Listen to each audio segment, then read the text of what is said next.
Here we are one day more to analyze a new team. This team is a bit out of the radar in Spain in La Liga 2, Racing de Santander. They are actually now in the top of the league, and today we have a special guest. It's the first time his debut. We have today Tommy here with us. With Tommy, we played together a couple of years ago in the USL in FC Tulsa, and well, we share a bit this passion for the game. So we can say basically today we will be talking to professional football players active right now. So yeah, it's fun. It's not common to see something like this. So yeah, welcome Tommy to the channel, and hopefully we can have you more times. Thank you. Yeah, happy to make my debut here for TGC on YouTube. Hopefully my trial period gets extended, but that's up to you. Sure it will be.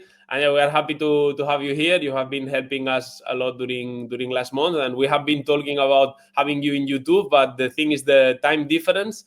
Usually it's very difficult. People know that I'm in Indonesia. You are in North America, and then in the US. So sometimes it's difficult to agree to meet and to have these kind of videos. But yeah, we will have you more. I'm quite sure. Maybe this week we have another video with you. We will not tell our subscribers, our YouTube viewers what team are we going to bring, but yeah, it will be a funny one.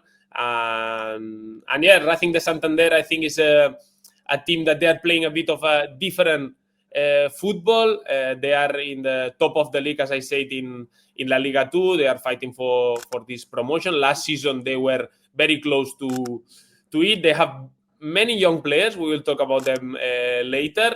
Very interesting players. And José Alberto López, the coach, former coach from teams like Málaga, Mirandés, Sporting de Gijón, usually in La Liga 2, is doing a great job. They label them like a relationist team a bit. So we will see if that's true or not. And yeah, before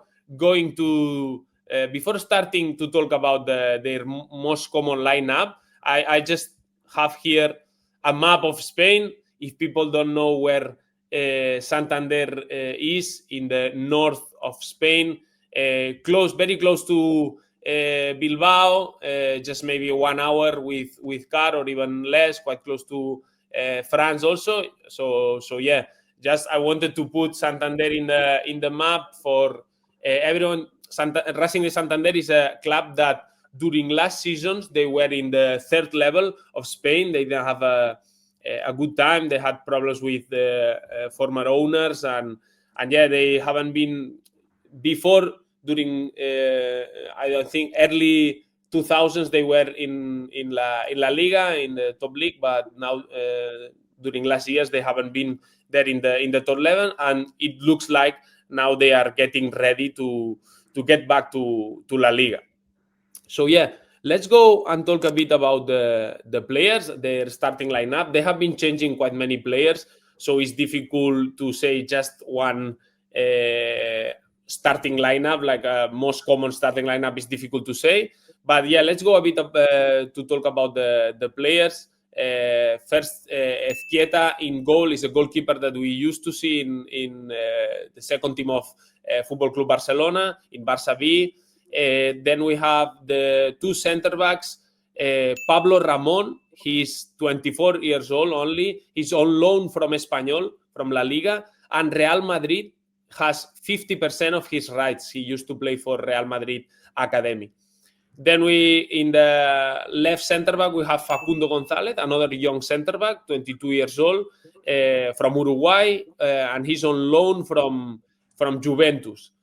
Then the two fullbacks, Mario Garcia and Álvaro Mantilla, they are coming from the Racing de Santander Academy. We have the two midfielders, very interesting players also, and very young, Maguette Gueye from Senegal, only 22 years old. I think Racing got him from Albania. Then we have Gustavo Puerta, 22 years old, also a very interesting midfielder from Colombia. If I'm not wrong, Racing paid 3.5 million to Bayer Leverkusen to get him. Then we have two wingers, Íñigo Vicente and Andrés Martín, with a bit more experience, but that they are very important players for Racing. Later we will speak about their roles because they are different. Íñigo Vicente is more of a midfielder. Andrés Martín is more of a winger threat in behind. But yeah, they have been very important for Racing this season. Andrés Martín, we used to see him playing in La Liga for Rayo. And yeah, Íñigo Vicente comes from the Athletic de Bilbao Academy. Like Pello Canales, the advanced midfielder, the number 10 of this team, who is usually also playing like a playmaker, organizing a bit the play. We will see later. But also another young player for Racing, 20 years old, on loan from Athletic de Bilbao. Last season we saw him playing already a few minutes in La Liga, but we have to remind that in Athletic de Bilbao, the number 10 is Oyan Sanset. That is a great player. He's not having his best season now, but it makes it a bit difficult for Pello Canales right now to play in Athletic de Bilbao first team. But we will see. We will see for next season. He's now on loan in Racing, and he's doing a great job there.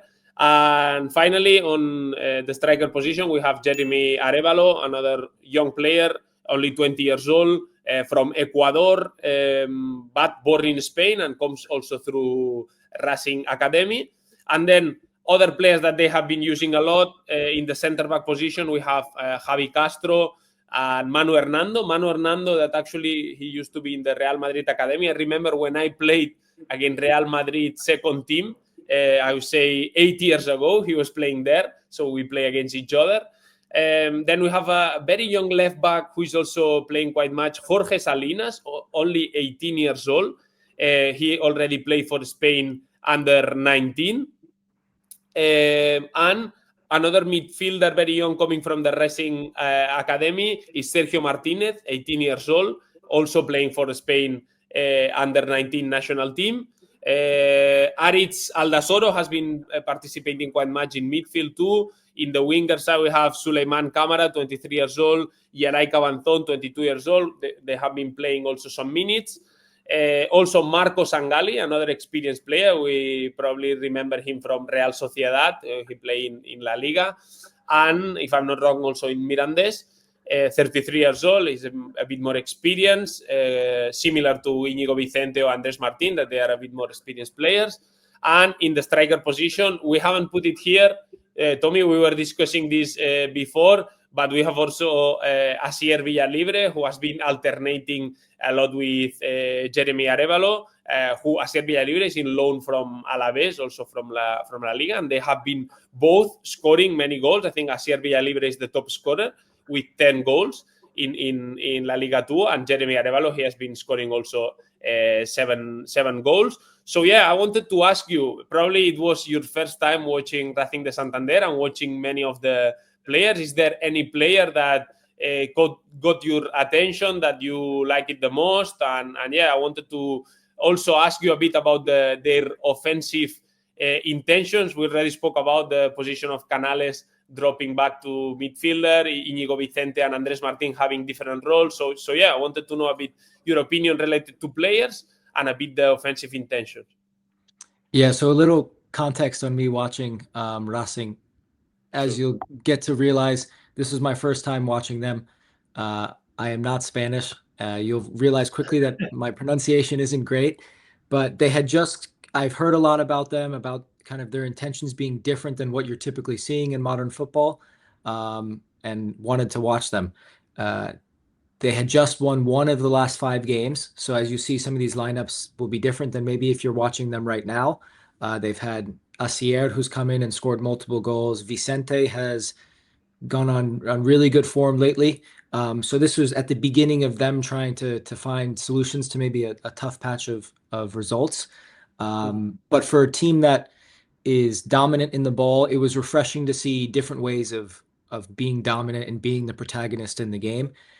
For me, the players that allow them to do that in their own half, and then as they get higher up the field, would be Puerta, For me, I really enjoyed watching him play in the 2 games that we watched, organizing a lot of the attacks, dropping out into kind of wide left areas, and using his right foot to use combinations with the other midfielders, whether it's Vicente, Canales, and Maguet, or being able to find Martin in the half spaces. And then from there, I really enjoyed watching Martin and Jeremy.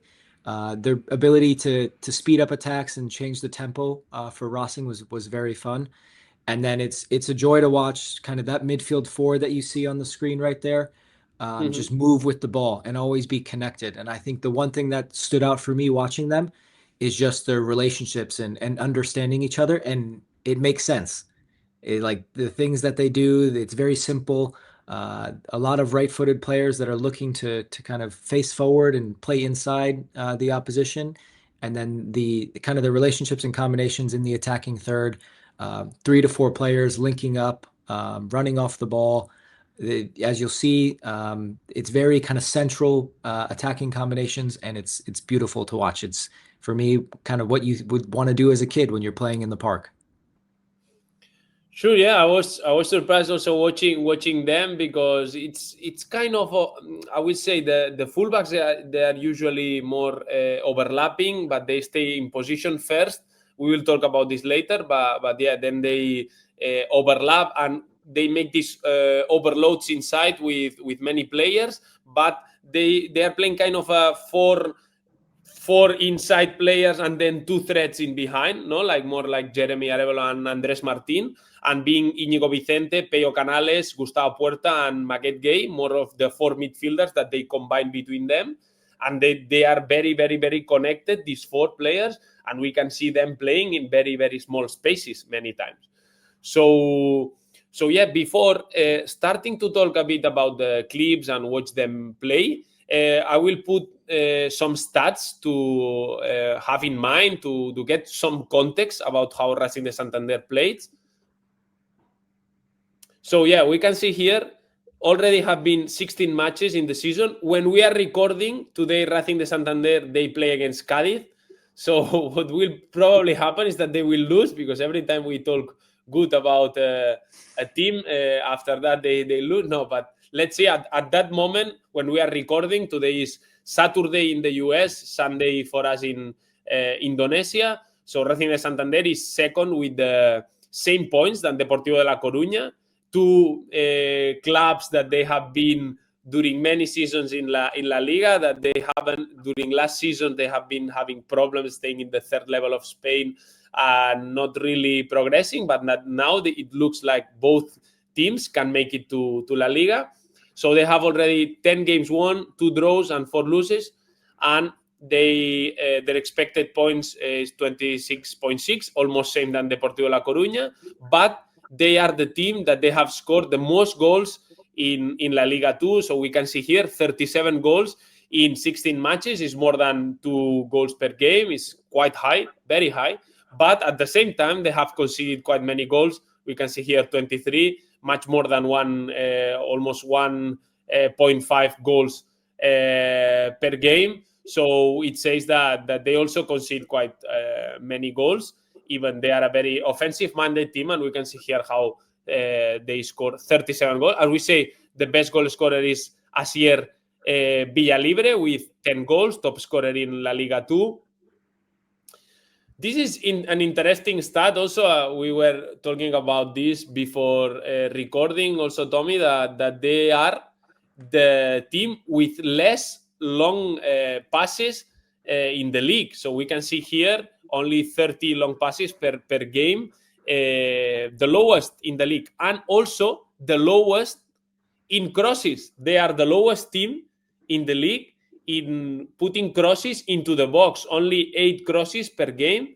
And if we check from the right side, it's only 63 crosses. It's very, very low. If we see the left side, 92 is a bit better.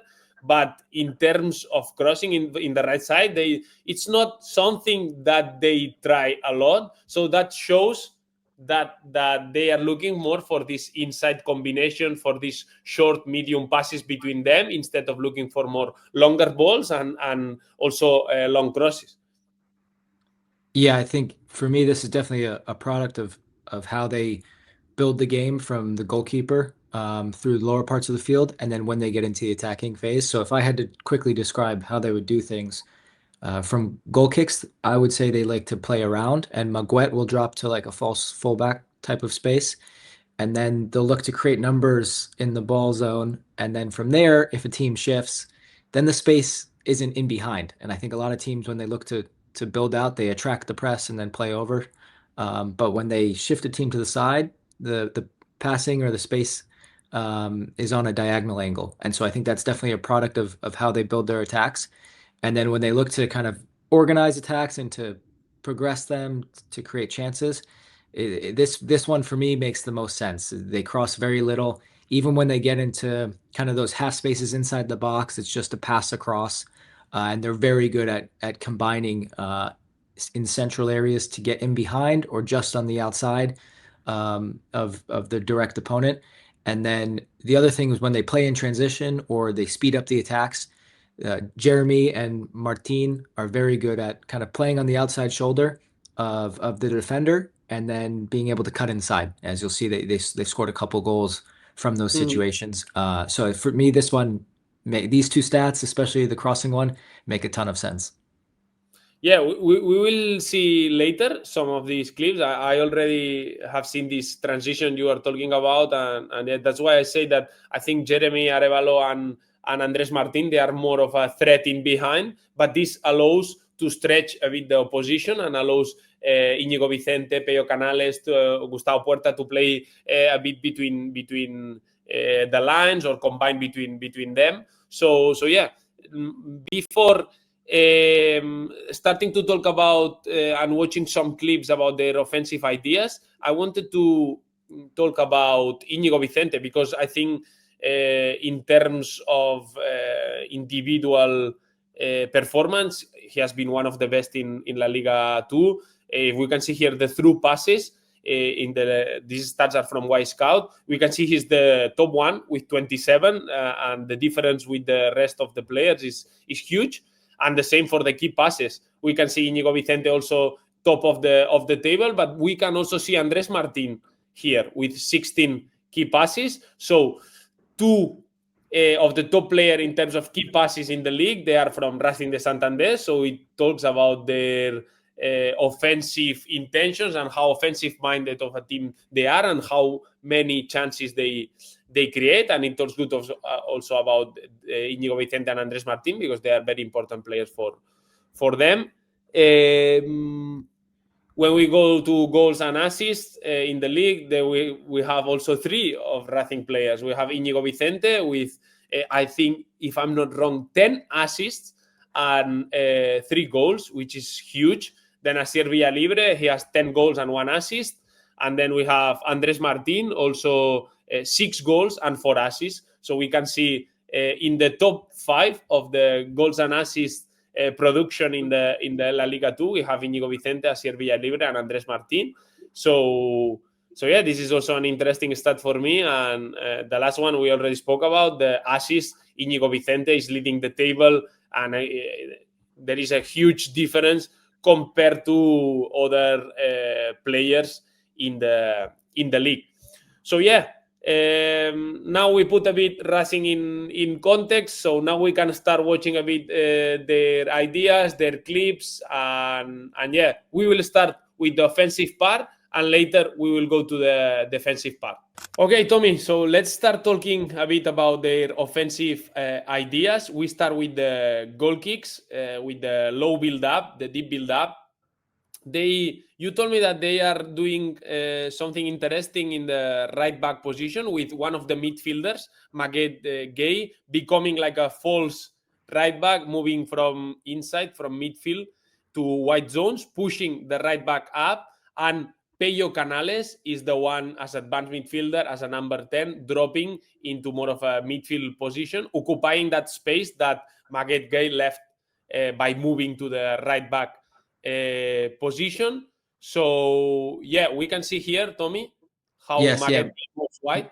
Maguette is wide, and then from there, I think the reason they like to do these in the couple games that I watched is they like to keep the ball and organize and dominate the game with the ball, but do it in a safer way. So they're not really playing these central passes to a 6 with someone kind of pressuring them from behind. They like their midfielders to drop below the block, receive the ball face forward, and dictate play from there. This is Canales, who's typically an advanced midfielder, who's now between the two center backs, using bounce passes, and the three midfielders are always in close distances, trying to find open spaces and players to receive between lines. And this is interesting, Tommy, because we can see here the three midfielders, let's say the two center midfielders, Maguette Gay, Gustavo Puerta, and then Pello Canales, the advanced midfielder number 10. But if we look between the lines, we see Íñigo Vicente, who is supposed to be the left winger. But in this case, he's in the right side. And then we can see in the last line, being more of a threat on behind, what we spoke before, we can see Jeremy Arevalo and we can see Andres Martin, no, being more of a threat in behind. And now, if we continue the clip, we can see how through diagonal progression is another concept we will speak about. Yeah. So that's the one thing I really enjoyed about watching them, is a lot of these concepts layer on top of each other. And that's the beautiful thing, is they have their midfielders associate kind of in front of the opposition's front line, so they can be secure, that then they can go into wide areas, which we'll talk about, and overload that zone, and then break lines on diagonal angles. And then as you see this clip finish, Andres Martin and Jeremy like to receive kind of on the outside shoulder of a defender, and that's how they accelerate the attack. So that was the thing I really enjoyed while watching them, is all of these layer on top of each other. And so as you watch this, I hope you can get that same image as well. Mm-hmm.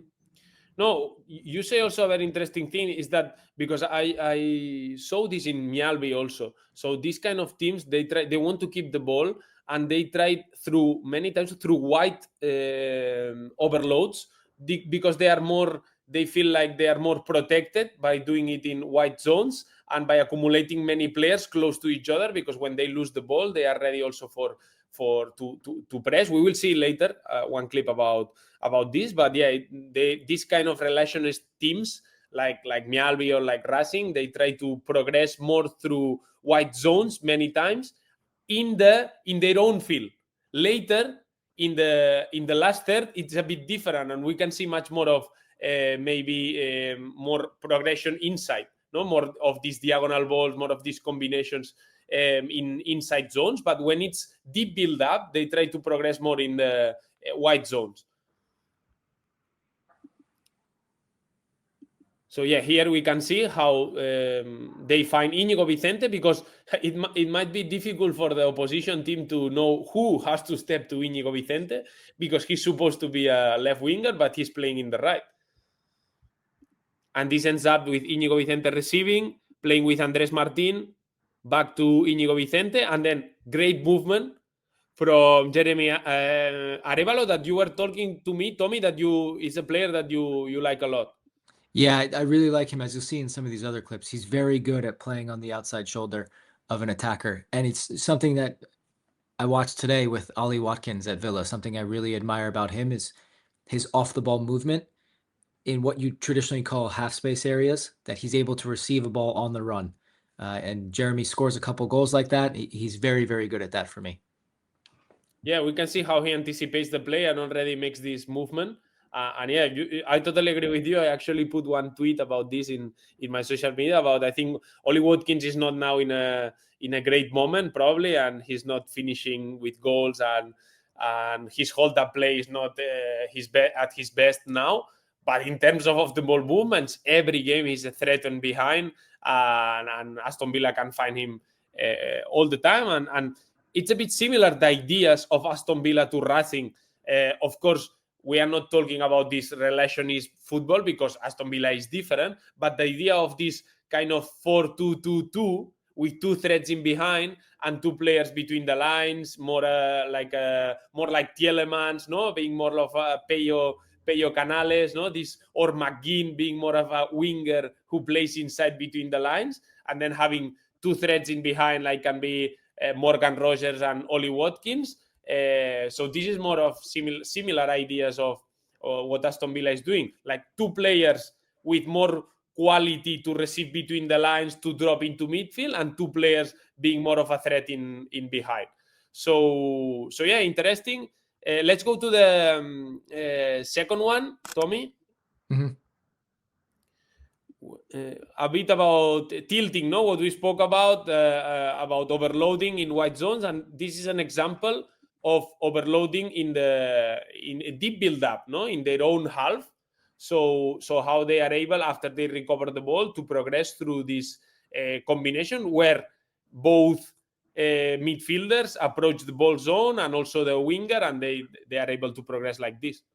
Yeah, I think for me, they do a lot of their tilting in their own half or like their own defensive third on the right side. And then it allows them to progress centrally on an angle to the either go forward and finish the attack or do the same on the left side of the field higher up. And you'll see a lot of these clips. They like to develop their attacks in wide areas around midfield on the left side specifically. But as you see here, because they drop Maguette to a false fullback position on the right side, they typically start the attacks with a tilt on the right side and then either look to do the same on the left and then finish their attack centrally. So it's a lot of tilt, diagonal, finish the attack. If I had to generalize their attacks, but this is something you'll see a lot. They attract the opposition to one side, find a central pass, that player looks to go forward, and then if he can't, they do the same thing again. And then here Maguette is able to accelerate the attack, and they bring the ball into the attacking half of the field.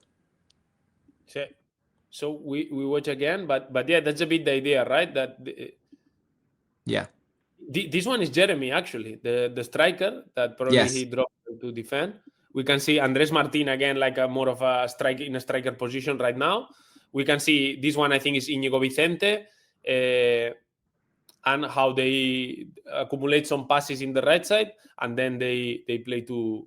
They find Maguette guy, the other midfielder, and then they accelerate play. And then what we spoke also about the fullbacks, we will speak about them in later, but yeah, that they overlap outside, and because usually the wingers are more in inside positions, both because Andres Martin also, we don't see him more of a wide winger always. Many times he's more like a playing between center back and fullback in this zone to attack the space in behind.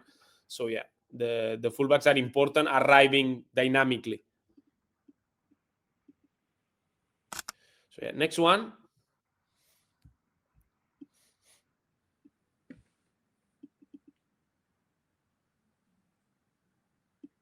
So yeah, here we can see again the same idea, because yes. if I'm not wrong, this one is Peo Canales, right, Tommy? Yes, yeah, it's a little hard to see some of these numbers and also keep up with their just fluid movement. You have players popping up in different positions or untraditional positions to more of the other teams that we've been watching. But the one thing I love with them, whether the ball is central or wide, as a midfielder myself, they're always kind of around the ball and working together in tight areas, looking to combine, as we've seen in other clips, use bounce passes, use third man sets to be able to play forward. But they're very much kind of strong relationships between these 3 midfielders. And then you throw Vicente in that as well. And as we just talked about, they're able to find kind of diagonal balls to players in half spaces, and then the fullbacks attack from more central areas. And then again, once they get in wide areas, the midfielders look to associate the attack again. So they're always connected to the ball and finding solutions, those 3.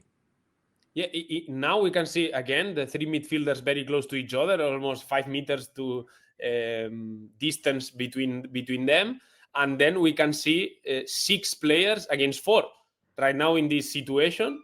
No, we can see the fullback, the 3 midfielders, and I think we can see also Andres Martin and Íñigo Vicente, if I'm not wrong. The 2 supposed wingers, they are playing in the same side, is something common also that we see. The opposite, the far side winger playing in the ball side. Yeah, I think this is the really interesting thing for them is as a opposition, how do you defend 6 players in a kind of 15 by 15 yard grid? And as you see, they have solutions to both. If you want to send a ton of numbers over to defend it, then they have the ability to, on their strong foot, find an inside pass and then accelerate the attack. If you don't want to shift a ton of players over, they'll be able to break you down in wide areas as well. Yeah, interesting. And how they end up finding, let's check this clip again, because if I'm not wrong, I think it's Íñigo Vicente who received between the lines. No, Andrés Martin, and the fullback arriving more dynamically from behind. And it ends up in a clear chance for Racing. So yeah, as you say before, everything is a bit connected. Let's watch next one.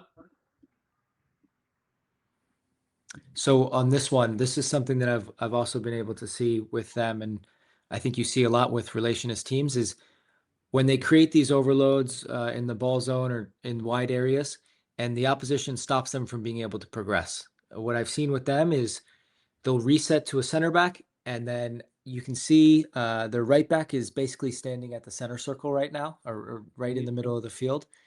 And they use 10-yard passes to circulate the ball to then create another overload on the other side of the field in a wider area, or they reset to then access that same area of the field after the defense have shifted into a more central area, creating more space in that wide area that they're looking to attack right now. And that's a common theme I saw them do in the middle third is, okay, our ball-oriented attack isn't working, let's reset and try to find the same area again. Or let's slowly work the ball around so our midfielders who are always connected can then move with the ball and try to do the same thing on the other side of the field. Yeah, that's very interesting to me. Let's watch the clip and I will speak about this after. So yeah, same. So they accumulate many players. Here we can see almost like a 5 against 4, I will say, or even 5 against 3. Against, I think it's, I'm not sure if it's Mirandés, against Mirandés, I think.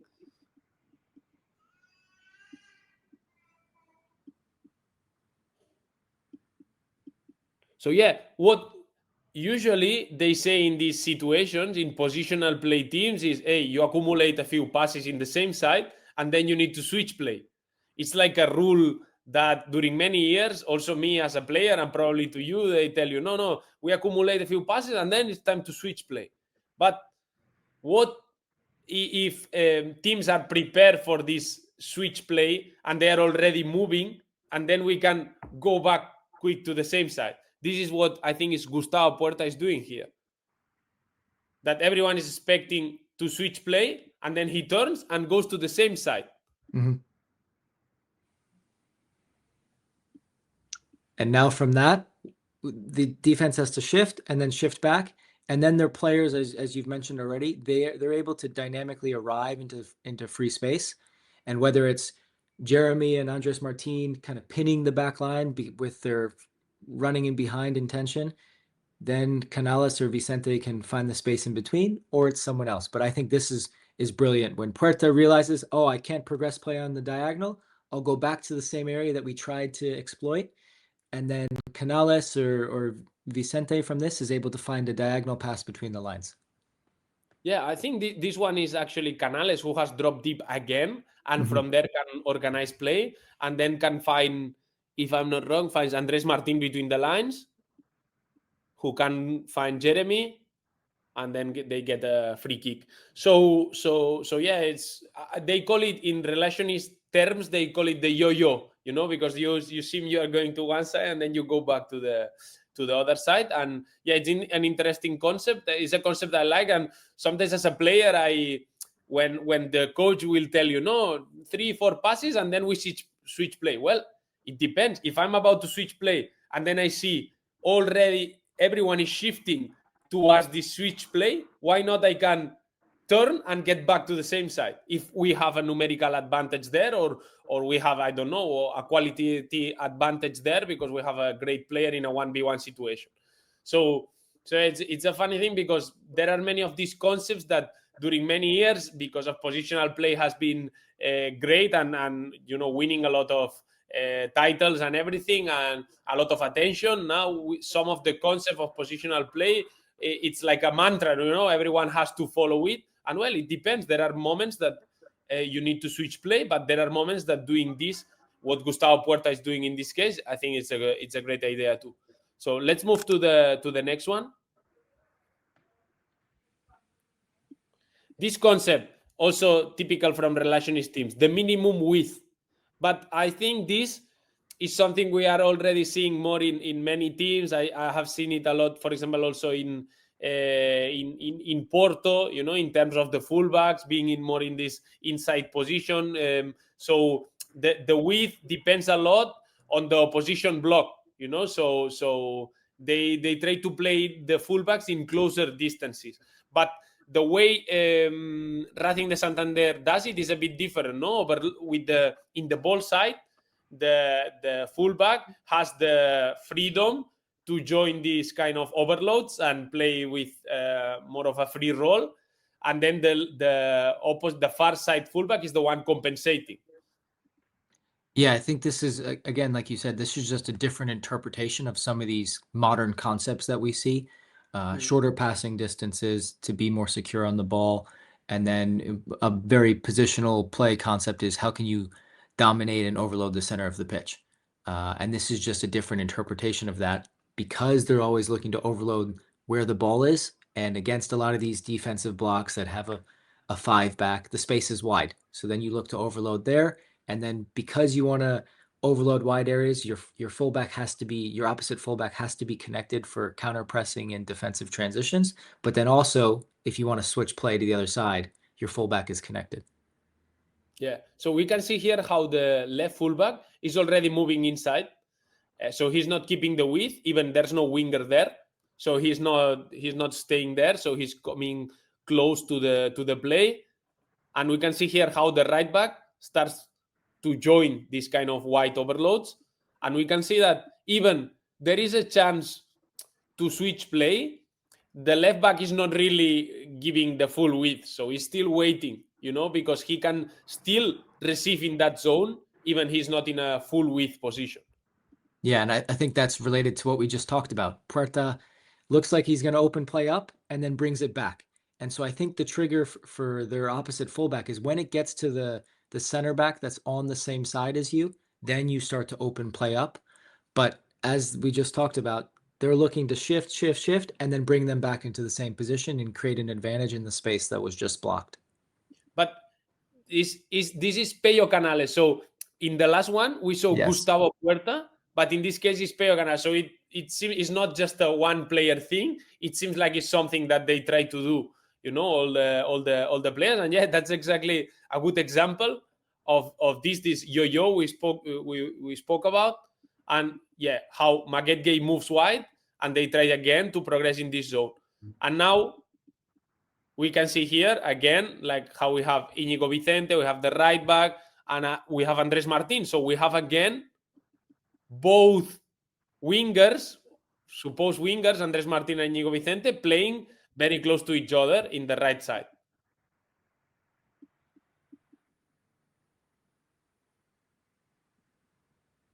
So yeah, as we can see, the right back also in the half space here, trying to find his space between so many players, still don't know where to go. But yeah, we can see here how it's very clear that we can see in the left side pocket there's no one. There's the referee actually who is watching the overloads in the right side in a good position. But we can see here how many players in the right side they are trying to combine between them.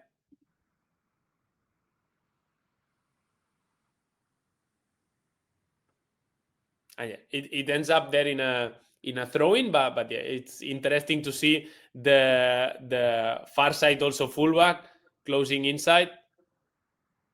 And so let's say like this, the ball side fullback is the one with more freedom to push up and to overload and to create a bit of chaos in the side, and the far side is the one in charge of closing inside. And then if they switch play, which not always they switch play, but when they switch play, then he might be opening a bit more. the field, but always related to the opposition block. So if they try to stay in short distances between them, and also short distances to the opposition. Yeah, and I think to your point there, if you have this overload in wide areas and how this clip ended, and it doesn't come off, you get a throw in or you get to press again, and you have a lot of players in close organization. But as we've talked about in all these clips, the short passing distances, they're very much 1-2 touch, and they have a very good understanding of just bouncing play or finding the third man.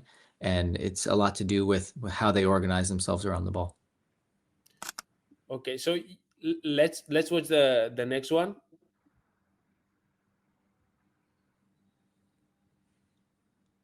So again, these are some of the concepts we've always been talking about. Maguet in a false fullback position, Puerta organizing the attack. Players that should be traditionally on the right side of the field are actually centrally or on the left side of the field. And then from this, a lot of their players are right-footed, especially in midfield, and they use the bounce passes to open up play. And then from here, they're able to find diagonal pass between lines to accelerate the attack. So this is something that all these concepts layer on top of each other. And the bounce pass shifts the opposition, and then they're able to find a central pass. And it's all just based off kind of recognizing space and the feel of your teammates. But we just saw a similar clip to this. The three midfielders, Puerta, Maguet Gay, and Pello Canales. No, this one is Íñigo Vicente. Sorry, I'm not sure if it's Íñigo Vicente or Pello Canales. Anyway, these three players very close to each other, and then three players more in the last line. Usually Jeremy Arevalo and Andres Martin. They are always there. And then in this case, another player who is free, and we can see here kind of a 3v2 in the last line, and they are able to progress through a diagonal ball from Gustavo Puerta, who is right-footed. You told me that they have many right-footed players, so that they try to look for these kind of connections.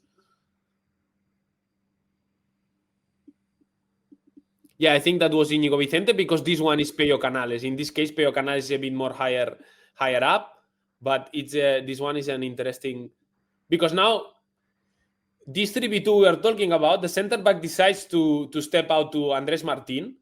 So through these short combinations, they can find Jeremy Arevalo behind the center back.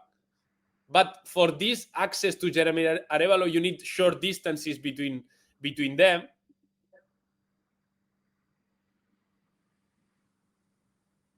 And in this case, Pello Canales doesn't play the ball, but it's a good chance to find. Even if I think if he comes a bit closer, even Pello Canales from Andres Martin, they can play this third man pass to Jeremy Arevalo and find him 1v1 with the goalkeeper. And it doesn't come off on the first one, but as you see here, they'll try to do it on the second opportunity. These three players trying to combine in close areas. It doesn't work out. They're able to counter press quickly, as we'll discuss later, and then they try the same sort of combination in close areas. And with a back heel, with movement around the ball, they have a good understanding of how to play off each other. Yeah, we can see here like 5 players again in the very small space.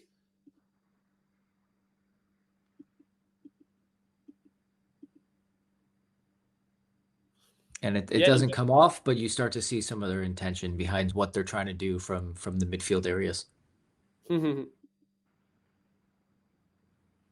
Yeah, so another clip to highlight the same thing.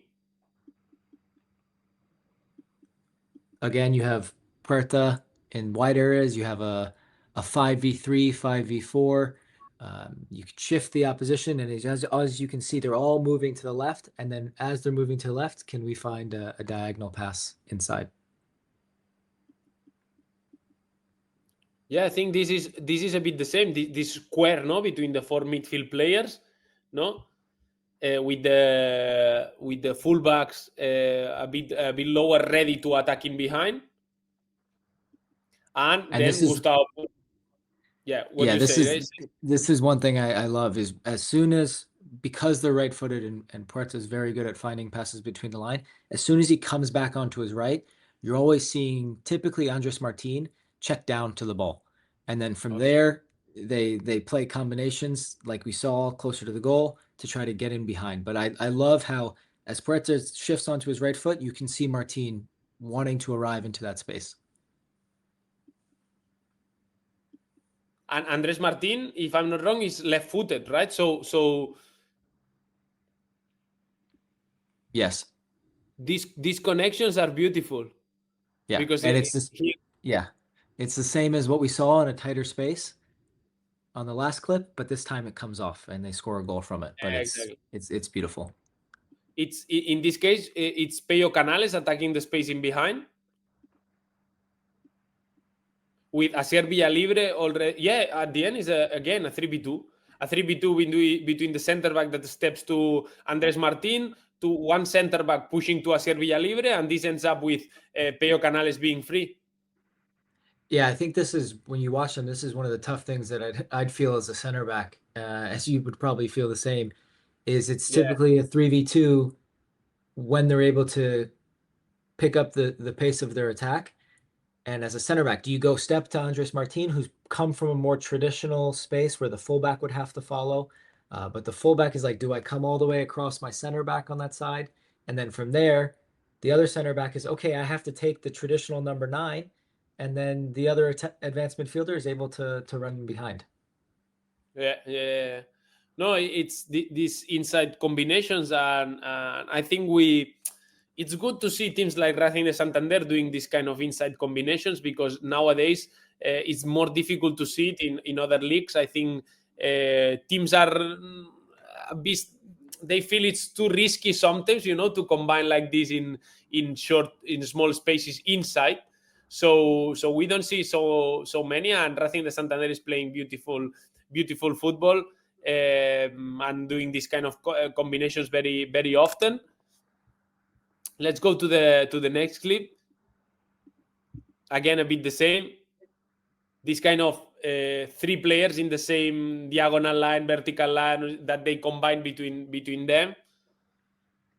Yeah, I think this is the last clip we just saw in this one, and I hope I'm right, were my 2 favorite to watch from this game. So they try it the first time, it doesn't come off, but they have so many numbers around the ball, and then from here they do the same thing and they create a beautiful goal. Yeah, there's more of a third man run, no, that we say. Or yes, we can see yeah, a lot of they have from that line of 3, whatever you want to call it. I think a lot of people call it different things, but they have a lot of different variations and combinations that feel very natural from that position, whether it's a third man run, whether it's a dummy, a back heel. But I love how they're able to break down the opposition's last line from these 3 players that are kind of temporarily in the same line, whether it's vertical, horizontal, or diagonal. They're very good at, from this moment, creating danger. Yeah, a bit of this diagonality, escadinhas, third man runs, all these kind of combinations. They have different, they are similar, no, but depends on the situation. But yeah, they use many, and it feels very, they are not forcing it. It grows naturally, let's say, like this, and we can see here how they combine. I think these are Íñigo Vicente and Peyo Canales again.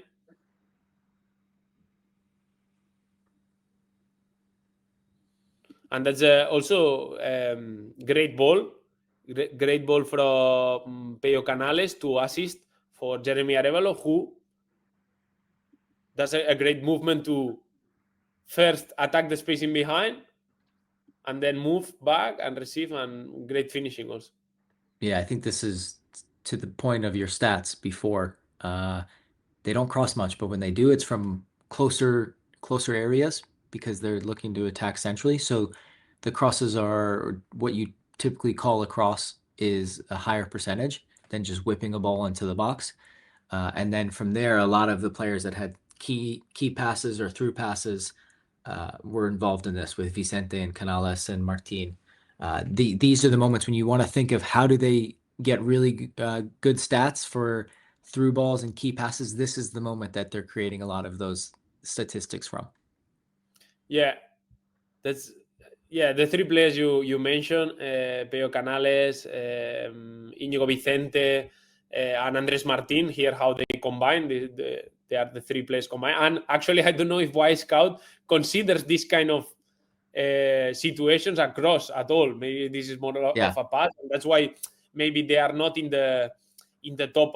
So they are in the last position in the table in terms of crossing. But it's more because it's just they rely in these low crosses or in the how try to enter into the box and then look for a for a cutback. Let's say like this, a cutback cross that I don't know. It depends on the zone. Might not be considered a cross at all. So yeah, let's check now about the transitions because it's also interesting, and we spoke about Andres Martin and Jeremy Arevalo being a threat in behind. And yeah, the idea here is we spoke about they have a lot of great right-footed midfielders. So how Íñigo Vicente here moves between the lines, great turn. That's very very. And from this moment, you can talk about the turn as well. But I want you to look at Martin and Jeremy. As soon as their midfielder is able to face forward, they're running to try to expose the defense in behind and receive on the outside shoulder. And then from here, they're very good at carrying with the ball and then cutting on the inside and either finding the other player or finishing it themselves. And the fullbacks arriving dynamically, right? Like overlapping. Yes. We can see here Álvaro Mantilla coming from behind, trying to help and overlap. In this case, I think he doesn't receive the ball, but yeah, if you go back just a little bit as well, one great finish, but right. So you see, I think it's Mantilla who's going around the 6 for Mirandes. Watch as he looks to cover because the commitment of the fullback going. The 6 feels like it's going to be an overlap, and he's responsible for following that player, and that opens the space for Jeremy to cut inside and either finish the play or find Martin. So I think you're 100% right. Yes, Martin and Jeremy are the ones looking to finish the attack, but the commitment of one or both fullbacks to join on the outside from more central areas opens the space for these two to combine or finish plays on the inside. It reminds me again, same with Aston Villa. Aston Villa don't use their fullbacks a lot in higher up, but they arrive in the right timing, in the right moments, and it's a bit what Racing is doing. And for me, it makes sense also in terms of rest defense. So you are always protected with your fullbacks, and you only attack with them when it's a very clear situation that they can overlap. So it's more of because during last years we have seen more of wingers playing inside and then fullbacks being higher up. But this in terms of transition can become a huge problem. And what many teams are doing nowadays is more you keep your fullbacks in position, but when there is time to attack, when the play is mature, when you can allow them to move forward, you do it, but not always, because if not, it's also too much distance for the fullbacks to cover all the time. So finding the right moments to attack, it's important, and Racing is one good example of this. Yeah, I think to your point, one of the tough things with thinking about relationist play in the attacking phase is how does that transition to defensive transition or defensive structure? But I think to your point here, with the 4 players that are looking to finish the play, you're already kind of organized in what would be your typical phase of play, which is your 2 center backs, your 3 midfielders, plus Vicente looking to organize attacks, and then those 4 players either looking to finish them or join late from those positions. So I think that's one of the concerns with how do you transition from one phase to the next. But if the qualities of your players are already somewhat in the position that they would be for attack, then the transition moment is more taken care of. And then, as we'll discuss later, how do they organize themselves defensively? I think also has a role in how they look to build their attacks as well. Yeah, we will go now through more of the defensive ideas to watch what they do in terms of I think people are more interested to see what Racing is doing offensively, but we want to speak also about them defensively. And get ready, Tommy, because I will ask you, why do you think they are one of the teams with more goals conceded? Even they are one of the teams that score more goals. So there has to be also maybe some issues in terms of their rest defense, or in the profile of players, because they are a very offensive-minded team. But let's go through the defensive ideas. Okay, Tommy. So as I say, let's go to the defensive part. Yeah, We're going to talk about three concepts. So for me, their defensive side of the game starts with their counter pressing. And a lot of that is due to all the principles and concepts we just talked about, as you're seeing in the first bit of this clip. They're trying to tilt in wide areas, trying to create combinations in small areas, and that is a tough thing to do. From that, they're then, okay, if it doesn't work, you have to be able to win the ball back and counter press. So as you see, they're trying to get in behind in central areas, doesn't work, and then you see right now they're not in possession of the ball, but they still, because they create these overloads, are still in a numerical advantage and can press the ball. So as you see, as soon as they lose the ball, they've got 4 players all moving forward around the ball. And as an opposition, and just in general, this is why transitions are so important. Mentally, how are you able to switch from, okay, we're in a defensive mode, to, oh, we win the ball back, and now I have 7 people in a 10-yard space trying to win the ball back, and 4 right in my face. So that's a very tough thing to do if you're the opposition, and they're very successful from that moment as well. Yeah, especially when you have been running a lot, because these guys, they have quality and they keep the ball and they combine, and then you recover the ball, and then you see many players coming towards you, and it's a bit of all or nothing, let's say, this kind of press, because if you get out of this, if you are good on these first 1-2 passes to then progress or switch play, then you can probably create problems to them, but it's not easy to. And also when you have the sideline there as a limitation, that this helps Racing to guide the opposition team towards the sideline. And we can see here that they have more numbers, and it's very difficult for Deportivo La Coruña to keep the ball in this kind of situation. So they end up recovering and attacking. So next one, about the high press. Yeah, so from the high press, one thing I noticed with them is typically you associate teams that want to have the ball, want to be the protagonist with a very high press at the elite levels of football. They don't high press a ton from like an organized position in the 2 games that I watched. From the run of play, they will high press from goal kicks for sure. And the one thing that I thought was really interesting is it's a bit lopsided. And so as you see here, Jeremy is in line with the left center back. And then because they're so small, I think I'm going to get this right, but if not, correct me. That is Canales pressing the goalie. Yeah. And then you have Vicente, who's lined up in a narrow front 3. And then Martin will stay wide, but a little bit lower. And then on the far side, the left back will start in a back 4, but then will join the press if needed in wide areas. And one thing I noticed is in the run of play and from high pressing situations, Canales is the one who really initiates a lot of their pressing actions. So his ability off the ball is equally as important to his ability on the ball or in possession for them.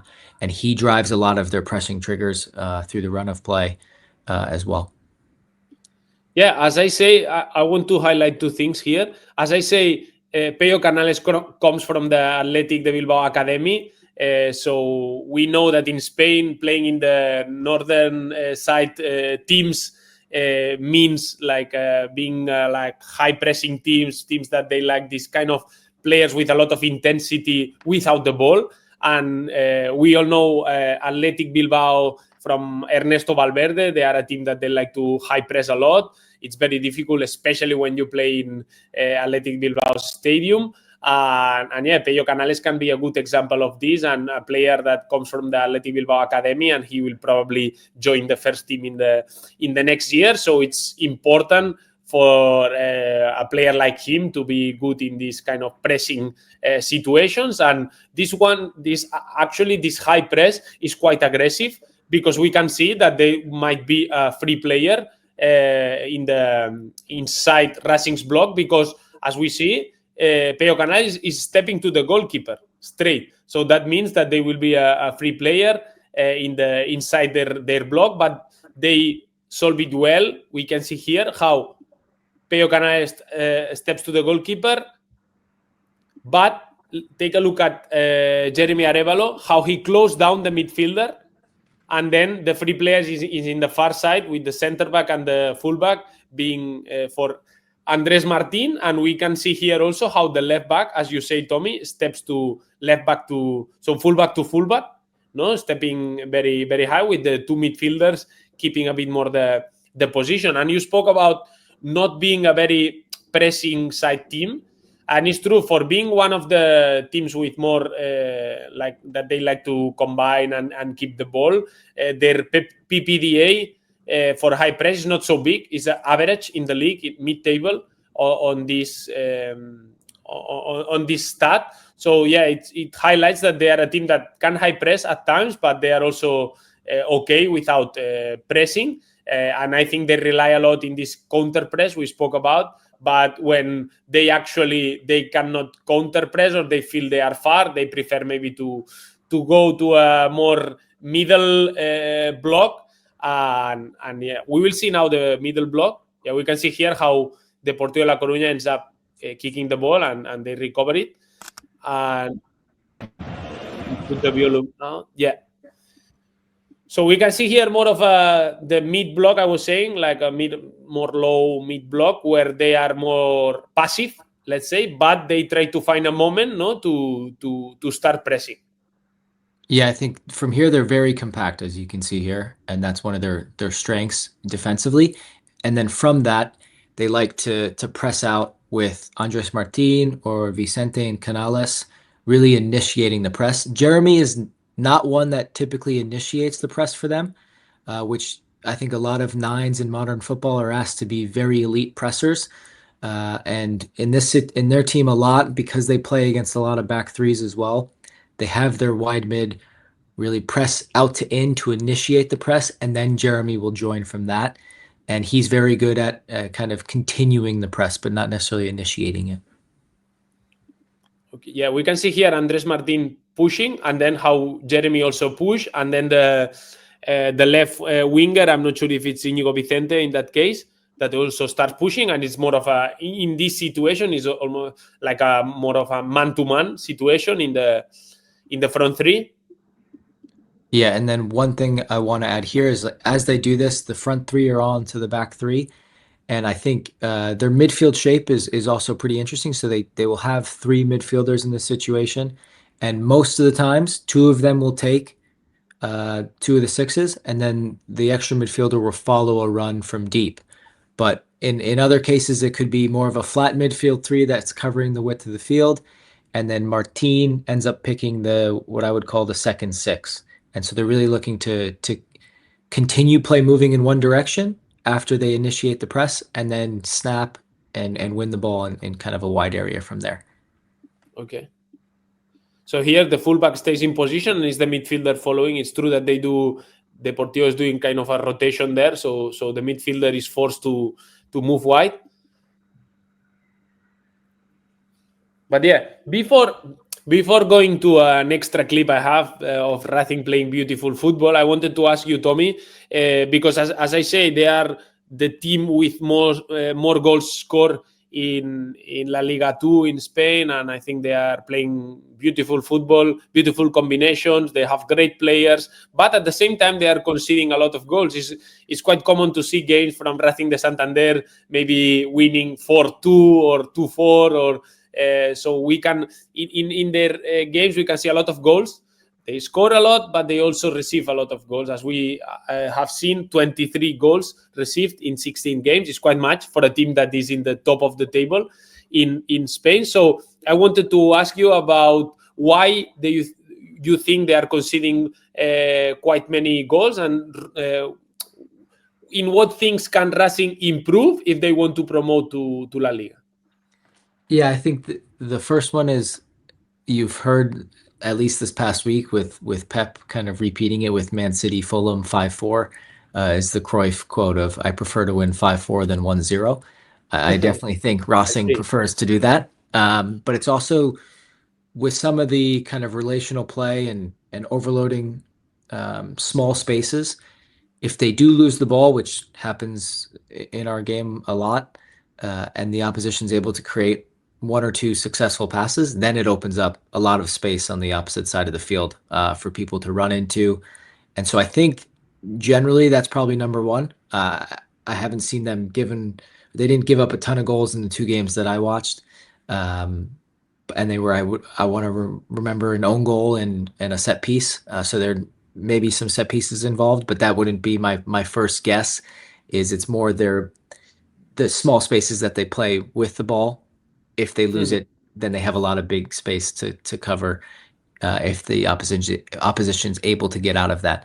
And then from the last clip here, a lot of their kind of mid block starts very compact, but then they're looking for play to go back, and then they're looking to press out of that.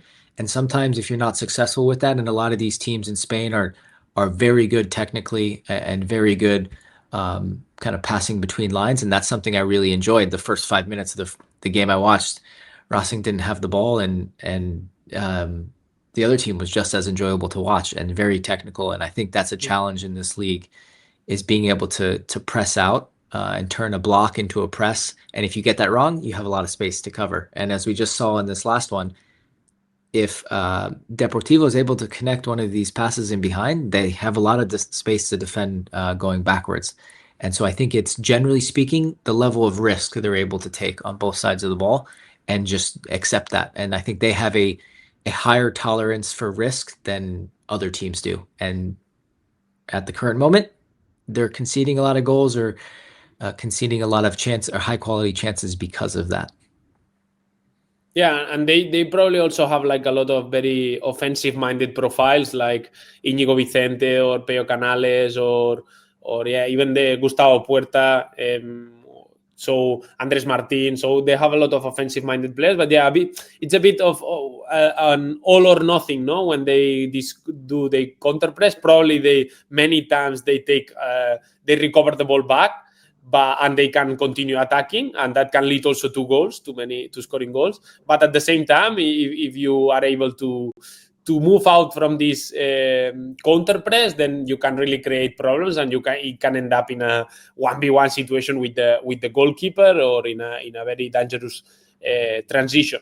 So yeah, we will continue following Racing to see if they can promote to La Liga 2. It has been so fun to watch. So I wanted to add like an extra clip about, I think it's a good summary of all the things they do well, offensively especially, how they combine and how beautiful football they are playing. And that's one of the reasons we brought them to our YouTube channel and to our Twitter accounts, because we think it's a special team, a different team, and yeah, this tendency to play more of a relationist football that we are seeing in more leagues like the Swedish league, like the La Liga 2. We are still not seeing it so much, maybe in the top leagues, but that maybe step by step with coaches like Jose Alberto Lopez, that they are implementing this kind of ideas, we start to see it more in the top leagues. So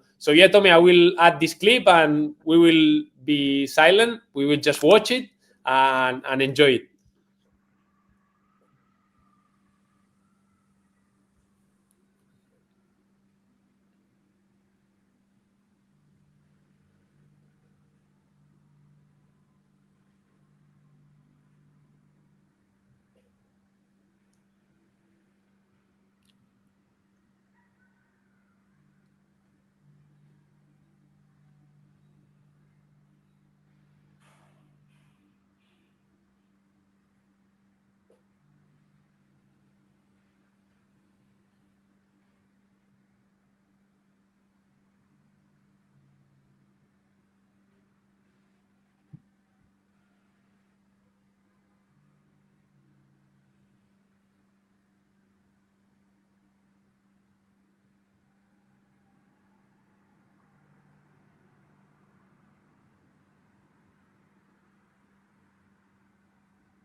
Yeah, so until here the clip, it was 2 minutes. I prefer to stay silent because it's beautiful football.